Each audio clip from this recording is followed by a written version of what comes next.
할렐루야. 서로 샬롬 인사 좀 나누시기 바랍니다. 샬롬 인사 나누세요. 샬롬. 우리 지난주 암송 구절 한번 같이 낭송하겠습니다. 어디였었죠? 시편 119편 128절 한번 같이 낭송하겠습니다. 시작. 시편 119편 128절 말씀. 그러므로 내가 범사에 주의 법도를 바르게 여기고 모든 거짓 행위를 미워하나이다. 시편 119편 128절 말씀. 암송 잘 하셨죠? 좀 짧아서 암송하시기가 좀 쉬웠습니까? 다시 한번 낭송하겠습니다. 시작. 시편 119편 128절 말씀.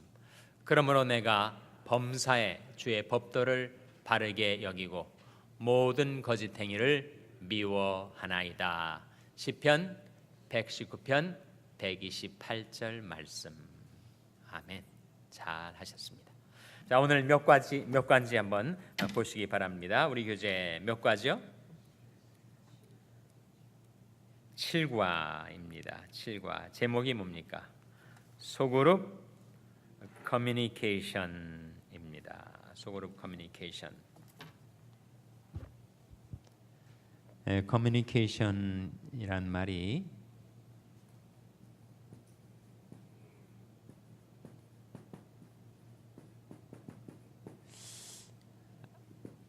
한국말로는 뭐라고 하죠? 커뮤니케이션? 예? 예? 대화? 소통. 예. 소통이라고 할 수 있습니다. 요즘은 뭐 정치권도 그렇고 사회 각계 분야에서 이 소통의 중요성이 아주 강조가 되는 시대죠. 소통이 안 되는 걸 뭐라고 하죠? 불통이라고 하죠. 리더십의 가장 중요한 요건 중에 하나를 소통으로 잡습니다. 제가 언제 한번 이 대통령학 (Presidential Studies라고 하는 미국에서는 중요한 학문 분야예요. 한국에서도 관심을 많이 갖게 되는 대통령학. 결국은 리더십 중에서도 대통령학에 대한 한 그 명절을 제가 봤는데 거기서 리더의 요건을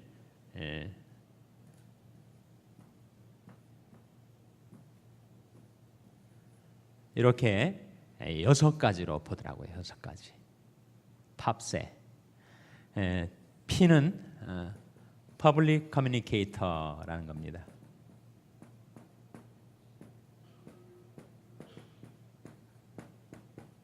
그러니까 리더의 첫 번째 요건이 공적으로 다른 사람들과 소통할 수 있는 사람, 소통을 잘하는가, 잘못하는가, 그것이 리더십의 가장 중요한 요소로 언급을 하더라고요. 그래서 미국에서 이제 아주 커뮤니케이터로서 탁월한 대통령 중에 최근도 아닙니다만 근자에 대표적인 퍼블릭 커뮤니케이터로 뽑혔던 사람이 레이건 대통령. 레이건 대통령은 정말 연설도 잘하고 그리고 텔레비전 대국민 담화를 할 때도 마치 옆에 있는 사람하고 친근히 이야기하듯이 소통할 수 있는 아주 탁월한 소통 능력을 가진 분으로 지금도 평가를 받는 것 같아요. 이제 그 전에 정말 퍼블릭 커뮤니케이터로서 미국 대통령 중에 뛰어났던 사람은 FDR이죠. FDR이 누구죠? 프랭클린 델라노 로즈벨트. 이 FDR은 정말 소위 파이어사이드 챗이라고 해서 노변 담화. 그 당시는 텔레비전이 보급되지 않았기 때문에 라디오로 그 2차 세계대전 또는 대공황에서 미국을 이끌어내는 그 일에 소위 뉴딜 정책이라는 것하고 그리고 2차 세계대전을 승리로 이끄는 데 있어서 대국민과의 이 커뮤니케이션에 상당한 능력을 발휘했던 뛰어난 커뮤니케이터로 FDR을 꼽습니다. 이 중점의 목소리로 FDR이 라디오 방송을 한다 그러면 미국 전역에서 국민들이 가정마다 라디오에다 귀를 기울이고 대통령의 그 시정 대화를 담화를 귀를 기울였다 이렇게 얘기를 하고 있어요. FDR하고 또 레이건 대통령하고 그 다음에 하여튼 커뮤니케이터로서 좀 잘하는 사람 중에 한 사람이 클린턴이었다고 해요. 클린턴 대통령도 정말 탁월한 스피커예요. 그래서 한때 자기 루인스키 스캔들 때문에 탄핵에 몰렸을 때 그때 클린턴을 아끼는 사람들이 이 great communicator인 클린턴을 우리가 한번 눈 감아주자, 대통령으로 재직할 수 있도록 해주자, 그렇게 사람들이 움직였던 것을 기억을 합니다. 하여튼 커뮤니케이션이 그렇게 중요하다 하는 거죠. 두 번째는 organizational capacity.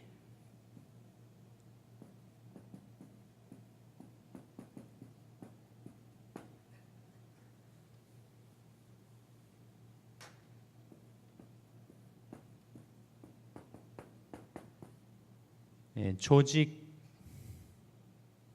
능력이라고 할 수 있겠죠. 지도자 또는 대통령은 그 공동체를 효과적으로 동원하고 조직하는 능력이 있다 하는 거죠. 네 번째 P는 political skill, 정치력이라고 할 수 있겠죠. 정치란 말이 어감이 요즘은 워낙 퇴색이 되어 있지만 현대 사회에서나 공동체에서 그것이 귀중한 그 리더십 능력이라는 거죠. political skill. B는 vision of public policy. vision of public policy.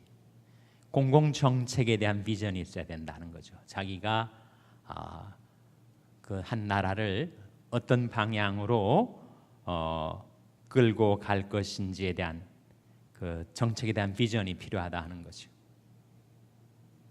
C는 cognitive style. cognitive style. 인지 능력을 말합니다. 흔히 하는 말로 IQ에 해당되는 것이 되겠죠. 자, 그러면 마지막 E는 뭐겠습니까? 지금 커그니티브 스타일로서 IQ가 언급이 됐으니까 리더십에게 필요한 E는 뭐의 약자겠어요? 바로 Emotional Intelligence, EQ를 말하죠. 그래서 이것이 물론 그 대통령학에 나온 것이지만 리더십 일반에 적용되는 것이고 사실은 우리 생활 속에서도 우리가 가정에서나 교회에서나 직장에서 또는 자기 온 비즈니스에서 우리가 리더로서 일을 할 때 사실 이런 요소들이 사실 필요하죠. 뭐 규모나 또는 권한에 있어서의 차이는 있겠지만 하여튼 어느 분야에서든 리더는 커뮤니케이터가 돼야 되고 조직 능력이 있어야 되고 정치력이 있어야 되고 정치력은 결국은 타협, 설득, 일치를 일궈내는 능력을 말하겠죠. 그리고 자기가 행하고자 하는 일에 대한 분명한 비전이 있어서 사람들을 그 방향으로 이끌어 갈 수 있는 능력, 그리고 사리 판단, 이해력, 분별력, 판단력 등의 IQ, 그리고 EQ, Emotional Intelligence로서 다른 사람들과 공감하고 또 소통할 수 있는 소위 IQ와 대조가 되는 EQ가 리더에게 꼭 필요하다. 이런 내용들 중에서 첫 번째가 커뮤니케이터로서 얼만큼 소통할 수 있는가 하는 것이 중요한데, 소그룹 리더들도 역시 리더니까, 지도자니까 그에게 필요한 것이 소통의 능력이라는 거죠. 소통자로서, 커뮤니케이터로서 소그룹 리더가 사용할 수 있는 두 가지 툴이 있다는 거예요. 두 가지 툴. 소그룹을 이끌어갈 때 그 리더가 활용할 수 있는 두 가지 도구가 있다는 겁니다. 이게 뭐라는 겁니까? 하나는 질문이고 다른 하나는 뭐라는 겁니까? 경청이다. 그런 내용이 오늘 7과의 주제입니다. 자, 73페이지 첫 번째 한번 보시기 바랍니다. 소그룹을 잘 이끌어가기 위해서는 커뮤니케이션을, 즉 소통을 제대로 할 수 있는 역량을 갖춰야 한다. 커뮤니케이션은 소그룹 지도자에게 필요한 핵심 역량 가운데 하나다. 소그룹에서 우리는 하나님의 음성을 듣기 원한다. 동시에 하나님의 말씀에 우리 마음을 담아 응답하며 소그룹에 참여한 형제 자매들과 진실하게 의사소통하기를 원한다. 더불어 잃어버린 바 된 세상을 향해 그리스도의 메시지를 전하는 것도 소그룹의 중요한 역할이다. 이 내용을 요약해 보자면 세 가지라는 거죠. 소그룹 인도자가 소통해야 될 세 대상이 있다는 겁니다.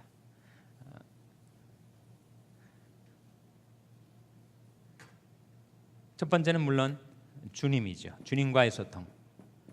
두 번째는 소그룹에 참여한 형제 자매들, 성도와의 소통.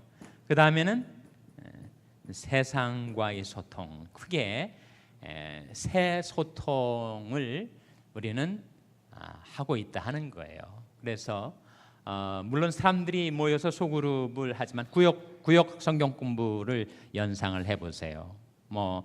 구역장이 있고 한 10명 정도 구역 식구들이 있다고 할 경우에 거기에는 사람들만 앉아 있는 것 같지만 주님이 거기 함께 계시니까, 그리고 우리가 대화를 나누지만 사실은 우리 가운데 말없이 듣고 계시는 주님, 또 때때로 그 음성을 다른 형제 자매의 입술을 통해서 우리에게 들려주시는 주님과의 소통이 이루어지고 있는 거고, 또 거기에 참여한 형제 자매들과의 소통이 이루어지고, 그리고 그 소그룹이 눈에 보이지 않는 바깥 환경, 둘러싸고 있는 세상과의 소통이 이루어지고 있다는 거죠.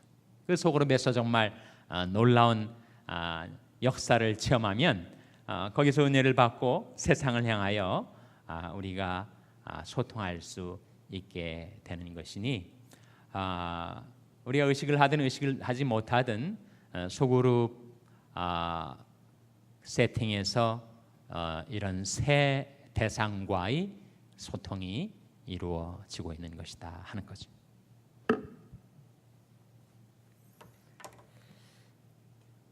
이러한 모든 관계 속에서 커뮤니케이션이 원활하게 이루어지도록 하는 것이 소그룹 지도자의 책임이다. 커뮤니케이션의 기술, 소통의 기술은 크게 두 가지 단계로 나눌 수가 있다. 하나는 뭐라는 겁니까? 하나는 질문이고 또 다른 하나는 경청이다. 적절한 질문은 서로를 더 잘 알아가도록 돕고 자신의 의견을 말할 수 있는 기회를 제공한다. 그렇죠? 우리는 질문을 통해서 대화를 시작하죠. 질문하면 일단 대답을 하려고 사람들이 생각을 하고 또 자기가 생각하는 바를 말하다 보면 거기에서 소통이 이루어지게 된다 하는 거죠. 그래서 특히 이 귀납적 성경 연구 또 이 소그룹 성경 공부에 있어서 질문은 매우 요긴한 툴이 된다, 도구가 된다.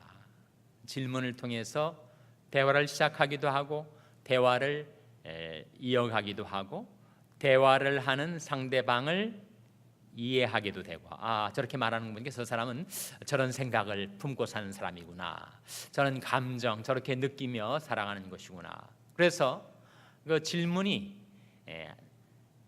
그 소그룹에 참여한 다른 형제 자매들을 이해할 수 있게 해주는 소통의 도구가 된다 하는 거죠. 경청은 어떠한가? 경청은 마음을 열고 신뢰의 관계를 쌓아가도록 돕는 뭐다? 라고 했습니까? 뭐라고요? 열쇠다. 따라오고 계시죠? 질문도 정말 중요하고 경청도 중요하죠. 경청은 마음을 열고 신뢰의 관계를 쌓아가도록 돕는 열쇠다. 경청하지 않고 가르치고자 하는 것은 의사가 진단도 하기 전에 처방을 하는 것과 같다. 그렇겠죠? 아니, 의사가 진단도 하지 않고 처방을 하면 돌팔이 의사가 되는 거 아니겠어요? 경청도 않고 그냥 무턱대고 가르치려고 하면 돌팔이 소그룹 인도자가 되는 것이 아니겠는가? 그러니까 소그룹 인도자가 활용할 수 있는 이 요긴한 두 도구, 이 두 툴을 잘 사용을 하시라 하는 겁니다. 내용을 좀 더 보도록 하겠습니다. 1번 하워드 핸드릭스, 우리 한번 그 인용문을 본 적이 있었죠. 하워드 핸드릭스는 아주 훌륭한 귀납적 성경 연구가이고 성서학자입니다. 하워드 핸드릭스는 좋은 지도자는 좋은 대답을 가지고 있는 사람이 아니라 무엇을 가지고 있는 사람이라고요? 좋은 질문을 가지고 있는 사람이라고 했다. 좋은 질문이야말로 삶의 변화를 이끌어내는 소그룹의 핵심 역량이다. 그래서 우리가 이제 특히 복음서에 보면은 예수님이 제자들하고 이렇게 3년 동안 동고동락하시고 또 소그룹에서도 가르치시고 또 대중 연설도 하시고, 그래서 소그룹 상황에서도 가르치시고 또 대그룹 상황에서도 가르치시고 하는데, 소그룹도 그렇고 대그룹도 그렇고 주님이 이 티칭을 하실 때 특성이 한 가지 있습니다. 그것이 뭘까요? 복음서를 통해서 우리가 발견하게 되는 건데, 예수님이 티칭을 하실 때 물론 예수님이 티칭에 여러 특성들이 있지만 이를테면 하나님 나라 비유를 말씀하신다라든지 또는 아주 구체적인 일상의 사물을 통해서 눈에 보지 않는 영적인 신비한 진리를 드러낸다든지 하는 주님의 티칭의 특성이 있는데, 그 중에서 우리가 간과하지 않게 되는 놓칠 수 없는 중요한 특성 하나가 있는데, 그것이 뭐라는 겁니까? 바로 질문이다. 질문. 주님이 질문을 많이 하세요. 그러니까 이 소그룹에서뿐만 아니고 많은 군중들이 모인 가운데서 말씀을 하실 때에도 주님이 티칭 속에는 질문이 들어 있습니다. 질문이. 그러니까 주님의 말씀에 귀를 기울이다가 주님이 질문을 하시니까 사람들이 그 질문을 받고 뭐 하겠어요? 그 질문에 대한 대답을 자기가 찾으려고 하지 않겠어요? 그러니까 생각을 하게 되는 거죠. 그냥 일방적으로 계속 뭔가를 선언적으로 말씀만 하시면 사람들이 듣다가 졸다가 그러겠지만 질문을 가끔가다 하시니까 졸다가 정신이 드는 거죠. 저도 그걸 좀 흉내 내가지고 가끔 질문을 하는데 여러분 별로 개의치 않고 계속 반응을 안 보이시는 아주 상당히 강성을 보이시지만 예수님 그렇게 질문을 하시니까 사람들이 그 질문을 받고 이게 뭘까? 나름대로 그 질문에 대한 대답을 하려고 꼭 입으로 표현 안 해도 마음속으로 대답을 하려고 하면서 생각을 하게 된다는 거예요. 생각 없이 사는 사람에게는 진리가 전달되기가 어렵죠. 그래서 주님이 하여튼 질문을 많이 활용하십니다.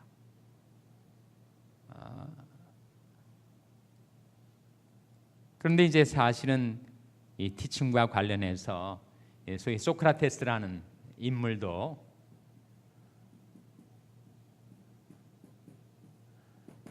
제자들에게 가르칠 때 소위 삼파법이라는 걸 사용해요. 삼파법.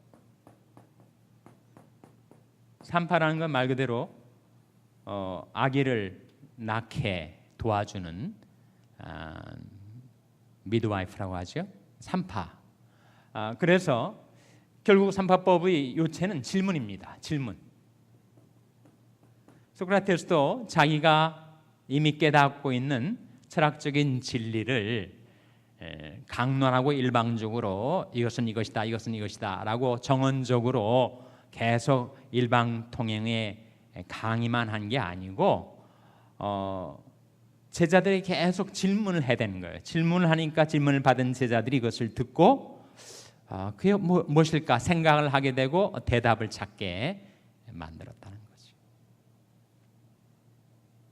이 산파는 아이를 만들어내는 사람이 아니죠. 이미 그 엄마의 태에 있는 그 아기가 나오도록 돕는 것이 산파의 역할 아닙니까?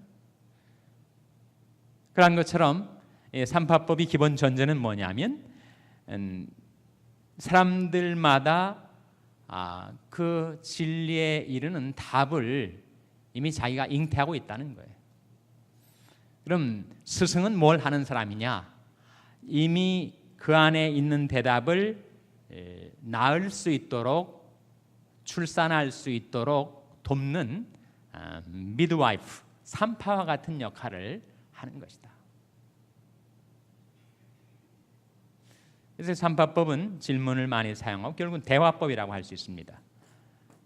사람들이 소그룹으로 모였든 아니면 대그룹으로 모였든 대화를 통해서 진리를 찾아가는 티칭 방식이라고 할 수가 있어요. 그런 면에 있어서 예수님과 제자들의 인터랙션, 상호작용을 볼 때도 예수님도 질문을 통해서 대화를 통해서 제자들이 이미 깨닫고 있지만 그것을 말로 표현하지 못한 채 그 마음속에 있는 것들을 끌어내주는 것을 돕는 역할을 하셨다. 그런 점에서 유사성이 있습니다. 근데 이제 소그룹 인도자도 마찬가지. 구역 식구들이 모였을 때 구역장이 구역 식구들보다 훨씬 영적으로 높은 경지에 있는 스승이어서 구역장 역할을 하는 것이 아니라는 거죠. 다 우리가 믿는 크리스찬으로서 복음의 진리에 대한 깨달음이 있고 이해가 있는데 사람들에게 있는 그 깨달음들을 질문과 대화를 통해서 끌어낼 수 있도록 출산할 수 있도록 돕는 산파와 같은 역할을 하는 것이 구역장이다 또는 소그룹 인도자다라고 할 수가 있겠습니다. 그래서 1번 질문이 좋은 질문이 주는 유익을 한번 정리해 보자 하는 거죠. 좋은 질문이 어떤 유익을 주는가? 첫 번째가 뭐예요? 학습 방향과 분위기를 좌우하게 된다. 좋은 질문. 그 질문을 통해서 앞으로 이러한 방향, 이러한 주제를 우리가 앞으로 공부해 나갈 것이다 하는 것을 암시할 수가 있죠. 그리고 이 우리가 모인 소그룹 또는 구역 모임이 일방적으로 구역장이 강의하는 것이 아니고 우리가 함께 우리의 지혜를 모아서 진리에 도달하도록 나아가는 공동 작업이다라는 분위기를 깔아주는 거죠. 처음부터 끝까지 계속 구역장만 이야기를 하고 구역 식구들은 계속 듣기만 하면 그것은 기납적 성경 공부도 아니고 그건 바람직한 소그룹 성경 공부가 아니고 인도자가 좋은 질문들을 준비해서 질문을 함으로써 사람들을 대화에 참여할 수 있도록 이끌어드리고 이것이 내가 당신들보다 더 높은 영적인 경지에 있기 때문에 가르치는 것이 아니고 우리가 다 함께 스승 대신 예수님을 모시고 말씀의 진리를 찾아가는 그런 워크숍이다, 작업장이다 라고 하는 분위기를 만들어주는 것이 질문의 기능이다 하는 거죠. 두 번째, 진리를 깨닫게 하는 길잡이다. 예수님이 바로 그런 방식. 예수님은 물론 진리를 아셨고 예수님 당신 자신이 진리 본체이셨지만 계속 제자들에게 질문을 하심으로써 제자들이 생각을 provoke, 생각을 도발하셨고 생각을 하도록 자극을 하셨고 그래서 제자들이 계속 생각을 이어가면서 결국은 진리로 나아갈 수 있도록 길라잡이 가이드 역할을 했다는 거죠. 세 번째, 성령의 인도하심에 민감케 하는 자극제다. 질문이 그럴 수가 있습니다. 아주 쉬운 질문, 뭐 이건 그야말로 삼척동자도 알만한 질문. 때로는 그런 질문도 사실 필요해요. 그러나 정말 심오한 질문을 하게 되면 사람들이 모른단 말이에요. 모를 때 그 질문의 답이 뭘까를 성령에 민감한 사람들은 성령께 여쭤보지 않겠어요? 그러면서 소그룹 전체가 성령의 인도하심에 민감하게 반응할 수 있게 해주는 자극제가 된다. 네 번째, 형제자매들을 이해하고 평가하는 기술이 된다. 그러니까 그 질문을 통해서 대답을 하는 또는 뭐 꼭 정답이 아니라 하더라도 자기 관점, 자기 생각의 일단을 피력하면서 이분이 이렇게 생각하시는구나, 이분은 저렇게 느끼시는구나, 그 형제 자매들을 이해할 수 있고 평가할 수 있게 되는 도구다. 좋은 질문이, 그 정도만 해도 좋은 질문이 상당히 필요하지 않겠습니까? 자, 그럼 좋은 질문은 어떤 조건을 갖춰야 하는가? 첫째로 명료해야 한다. 가끔 그런 경우가 있지 않습니까? 질문을 했는데 그 질문이 너무 어려워요. 질문이 무슨 뜻인지가 모르겠어요. 그래가지고 그 질문에 대해서 또 질문을 하는 거 있죠. 인도자가 질문을 했는데 그 질문이 애매모호하거나 또는 인도자도 자기가 뭘 질문하는지 확실치 않은 상태에서 질문을 해야 되니까 듣는 사람이 그 질문의 뜻이 뭡니까? 라고 또다시 질문을 하게 되는 그런 질문은 좀 곤란하지 않겠는가? 근데 질문 자체는 일단 클리어해야 되겠다. 뭘 묻는지 요점이 명확하게 물어줘야 하겠다. 명료해야 된다. 두 번째, 교제 내용과 연관성이 있어야 한다. 이 질문하고 지금 우리가 배우려는 거하고 너무 동떨어져 있으면 저 질문을 왜 하는 거야? 그 질문의 효율성에 대해서, 질문의 가치에 대해서 신뢰가 떨어져서는 안 되겠죠. 토의에 자극을 줄 수 있어야 한다. 어떤 질문은 그냥 질문하자마자 꺼져버리는 질문이 있는가 하면 한 질문 하나 있는데 벌떼처럼 사람들이 일어나가지고 막 이런저런 대답을 막 하게 되는 그런 질문이 있으니까 그런 토의에 자극을 주는 질문이어야 된다. 네 번째, 어때야 된다고요? 개방적이어야 한다. 영어의 의문문 가운데 do you 이렇게 시작되는 질문하고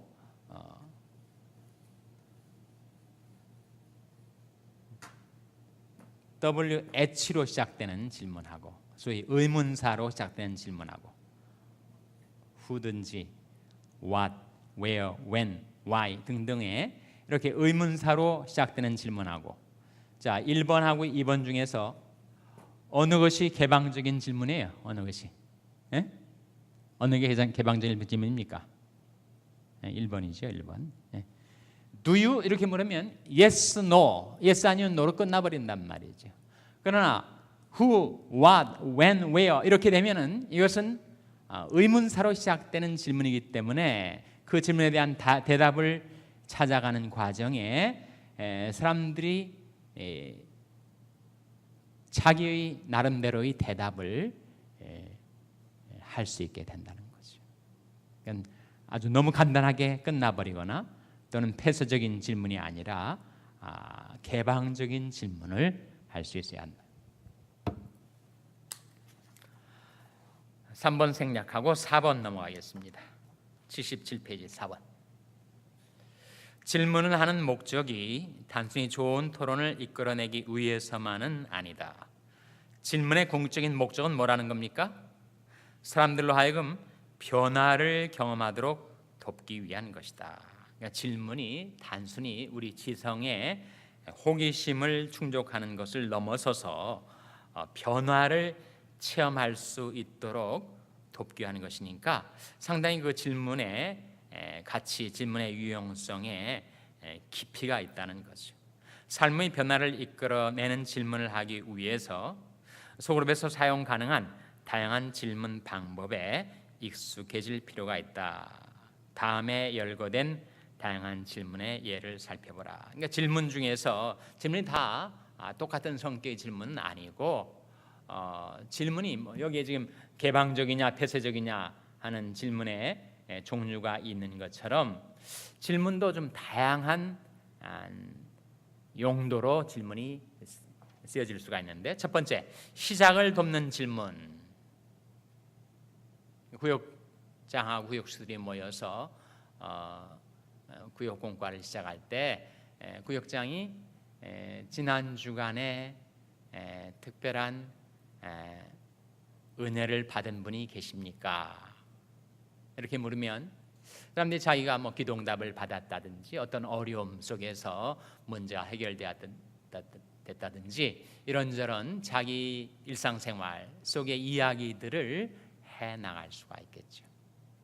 그래서 사람들이 마음을 열고 자기가 경험한 것이니까 또 그것이 부정적인 것이 아니고 긍정적인 거니까 쉽게 사람들과 나눌 수 있게 만드는 그런 질문을 던짐으로써 시작을 도울 수가 있다. 두 번째, 토론을 이끄는 질문. 그 토론을 이끌려면 그 내용을 리더가 먼저 잘 파악을 해서 구역 식구들로 하여금 생각해 보게 하고 대답을 찾게 만드는 질문이 필요하겠죠. 3번, 사실을 확인하는 추가 질문. 이것은 간단하게 그 사실성 여부를 확인하는 추가 질문이 될 수 있겠습니다. 요약하는 질문. 지금까지 구역 공과의 내용들을 한번 정리해주고 요약할 수 있도록 질문을 하는 것이 필요하다. 다섯 번째, 적용하는 질문. 물론 우리가 배운 공과의 내용을 생활 가운데 어떻게 적용할 수 있을 것인가를 돕는 질문, 역질문, 릴레이 질문. 이 질문은 이제 누군가가 질문을 해왔을 때 질문은 무엇이 쉬운 질문이든 어려운 질문이든 질문을 받는 사람의 입장에서는 하나의 챌린지란 말이죠. 그때 상대방에게 역질문을 할 수가 있다는 거예요. 자신이 거기에 대해서 대답이나 생각이 있다 하더라도 그것을 말하기 전에 상대방이 그것을 깨달을 수 있도록 한번 공을 되돌려 상대방에게 던지는 것입니다. 이렇게 제가 지금 공과의 내용을 말씀드렸지만 사실 이 구체적으로 이 질문이 쉽지는 않아요. 구역장님들이 이 기납적 성경 공부를 성공적으로 이끌기 위해서 질문을 준비해야 된다 하는데 이 질문을 좋은 질문을 준비하는 것이 여간 어려운 일이 아닙니다. 그러나 우리 구역장님들 또는 소그룹 인도자들에게 정말 도움이 되는 것은 그런 좋은 질문들이 사실은 여러분에게 주어져 있어요.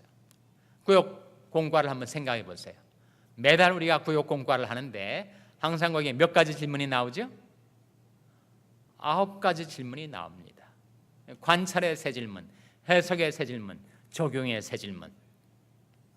그 질문을 놓고 인도자와 구역 식구들이 함께 서로 생각해보고 대화를 나누고 답을 찾아가는 거니까 꼭 새삼스럽게 구역장이 새롭게 질문을 준비하지 않더라도 그 이미 나온 9가지 질문을 우리가 충실히 다루어가면 너무 길게 지루하게 늘어지지 않도록 한 30분 정도의 시간 범위 내에서 공과 또는 본문의 내용을 우리가 이해할 수 있도록 하는 질문이 될 수가 있다는 거예요.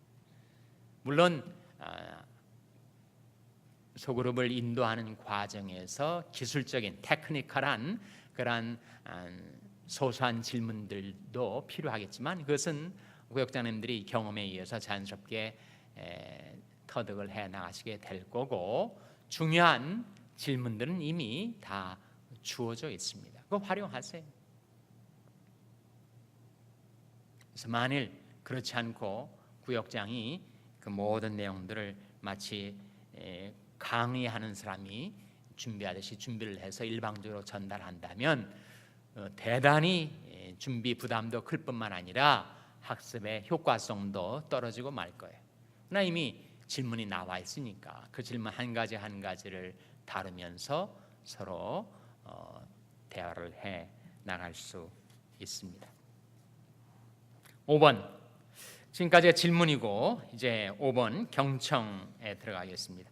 경청이란 무엇이며 공감적 경청, 여기 지금 중요한 키워드가 공감적 경청이 지닌 특성이 어떤 것인지 검토하자.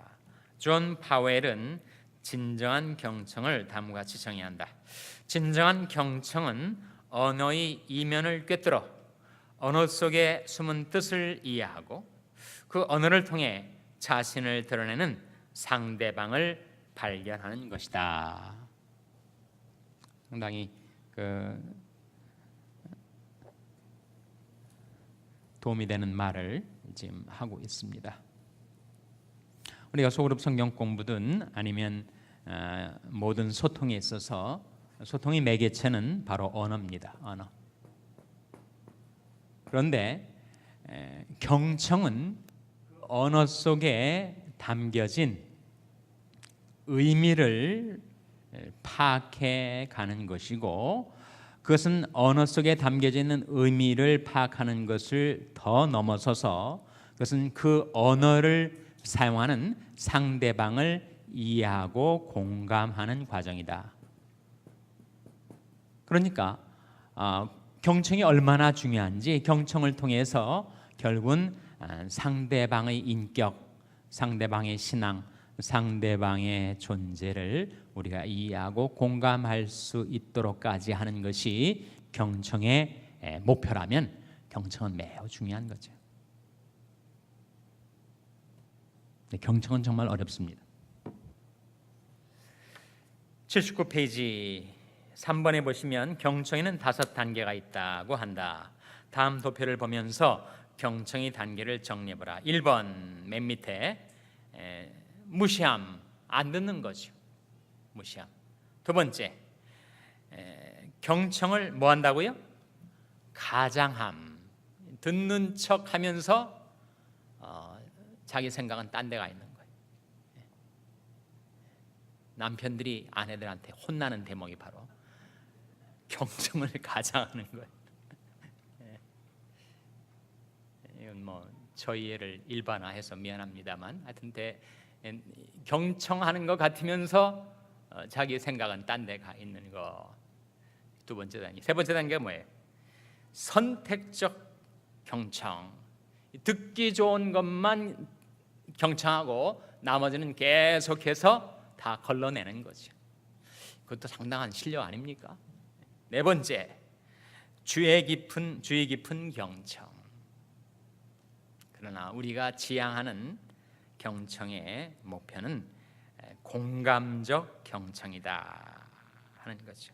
1, 2, 3, 4는 나의 패러다임, 내가 항상 기준이고 5번은 상대방의 패러다임. 이 공감적 경청을 그 영어로 뭐라고 표현했는지는 모르겠어요. 이것이 번역어인지 아니면 순수 한글 우리말에서 출발된 용어인지 모르겠습니다만 영어에 해당되는 말 중에 sympathetic하고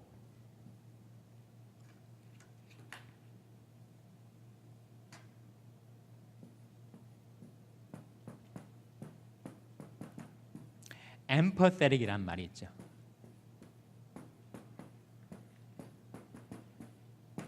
지금 listening을 지금 보고 있는데 listening 중에서 sympathetic listening, empathetic listening 이것이 바로 이제 공감적 경청이란 말이에요.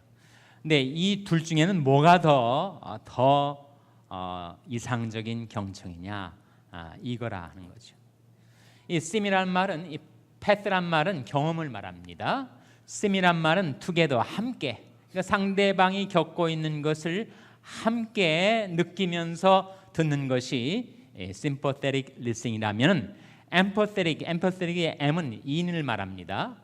그 사람의 마음, 그 사람의 삶 속에 들어가서 그 사람이 말을 하고 있는 것을 내가 겪고 있는 것처럼 상대방의 경험 속에 내가 들어가서 그것을 함께 겪는 empathetic listening 우리가 추구하는 공감적 경청이라고 할 수가 있겠습니다. 6번 80페이지 경청을 제대로 하게 되면 소그룹의 많은 유익을 경험하게 된다. 다음에 열거된 몇 가지 유익에 대해서 정리해보자. 첫째, 경청은 상대방에게 신뢰를 쌓을 수 있는 가장 큰 저축이다. 남이 내 말에 경청을 해준다는 것은 저 사람이 나를 존중하고 있구나. 나를 무시하지 않고 나를 멸시하지 않고 나의 인격을 인정하고 존중하고 있구나 하는 안심을 갖게 해줘서 상대방에게 신뢰를 쌓을 수 있게 해준다. 두 번째 경청은 상대방을 인정하는 것이다. 세 번째, 경청에서 뭐가 나온다고요?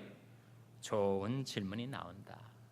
그러니까 잘 듣다 보면 정말 좋은 질문이 듣는 가운데서 나온다.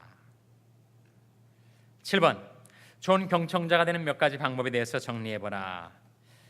첫째, 제대로 들을 수 있는 자세와 시선을 가지라. 들을 때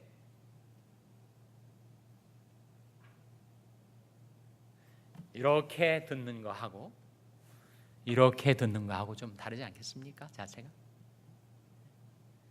좀 이렇게 하면 사람이 좀 고압적이고 건방져 보이는데 자기 윗몸을 앞으로 좀 구부리고 상대방의 이야기를 정말 한마디도 빼놓지 않고 다 들으려 하는 그런 자세.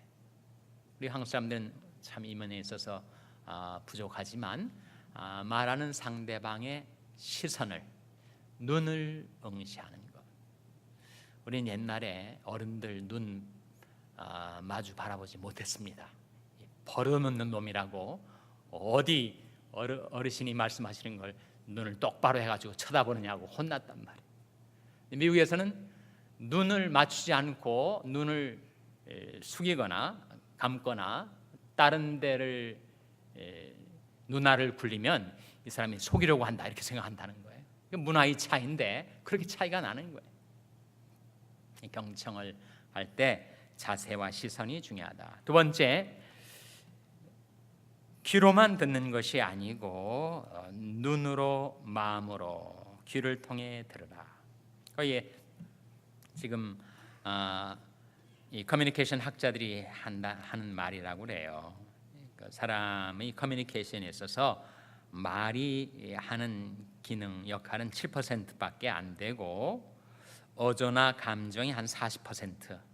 그러니까 말을 하는 그 어조, 톤, 또 그 말을 하는 그 사람의 감정, 이것이 더 큰 영향을 주고 또 그 사람의 몸짓, 제스처, 그것이 더 큰 영향을 미친다. 세 번째, 경청을 방해하는 장애물을 제거하라. 경청을 방해하는 장애물이 뭐예요? 경청을 방해하는 장애물. 내가 잘 들으려고 하다가도 나로 하여금 잘 못 듣게 만드는 게 뭡니까? 자기 선입주견, 고집, 분노 이런 거 아니에요? 화가 나면 안 들리죠?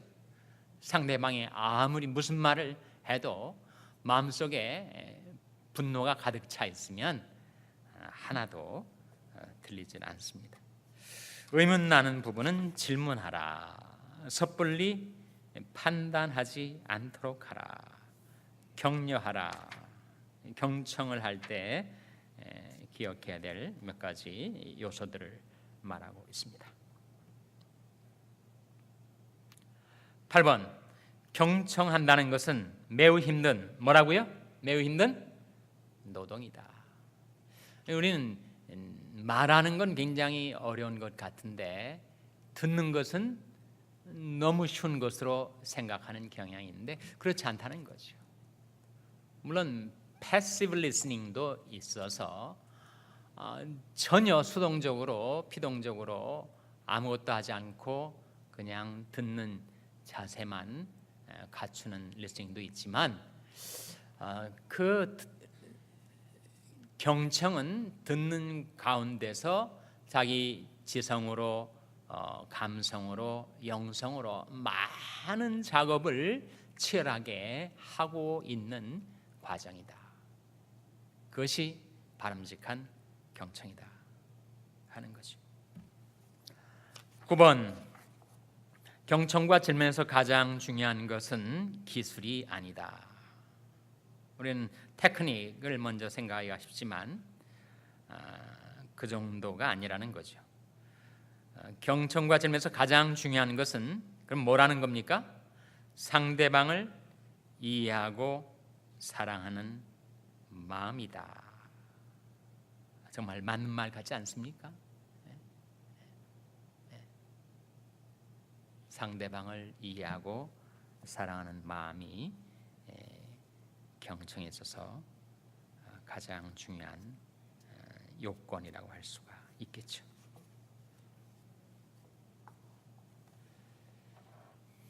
경청의 힘 84페이지. 누군가가 당신의 말을 사랑의 마음으로 주의 깊고 정중하게 들어줄 때 어떤 기분이 듭니까? 내가 소중한 존재라고 느껴집니다. 위안을 얻습니다. 자신감을 갖게 됩니다. 내가 사랑받고 있다는 느낌을 받습니다. 마지막 문장.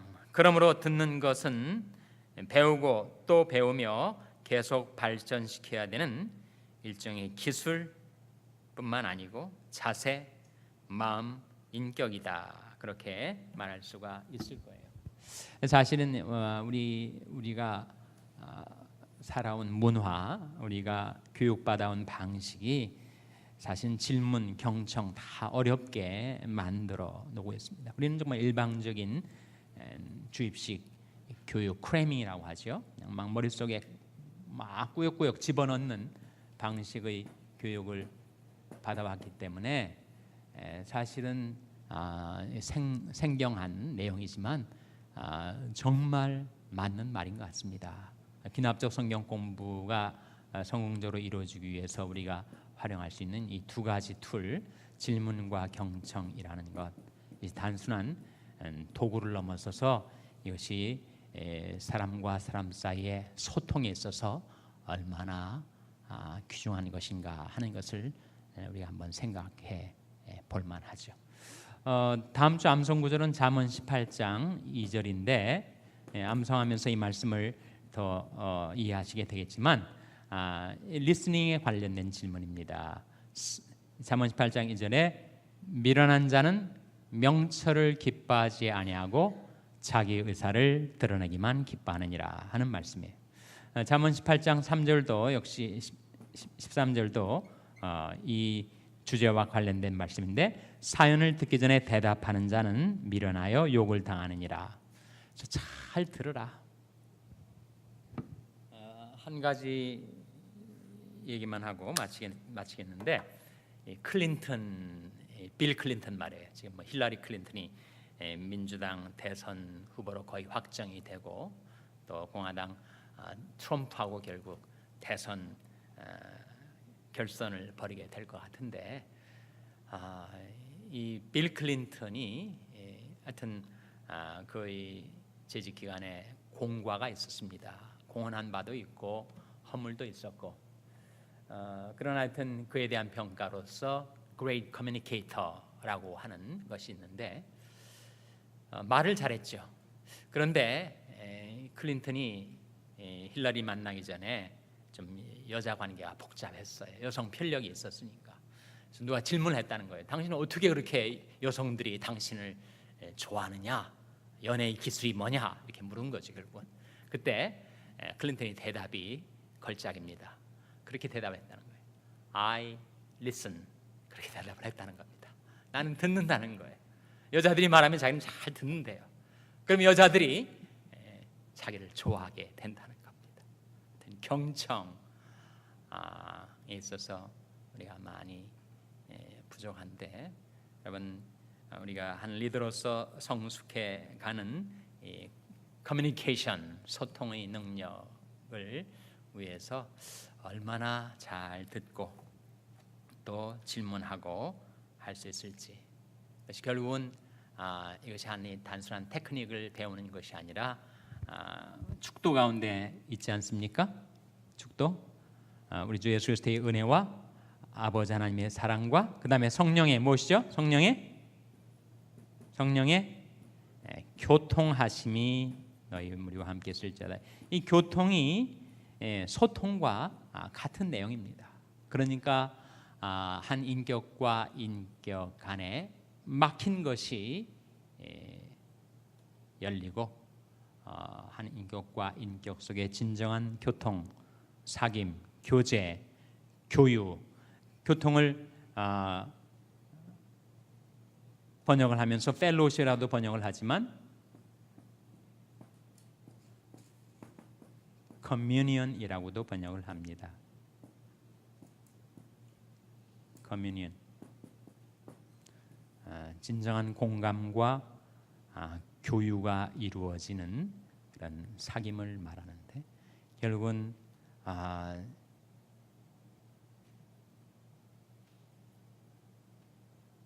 소통의 궁극적인 커뮤니케이터는 바로 성령이시라는 거죠. 성령이 임하셔야 사람과 사람 사이에 모든 막힌 것들이 뚫리고 열리고 진정한 인격과 인격의 공감과 사귐이 성령으로 가능하다.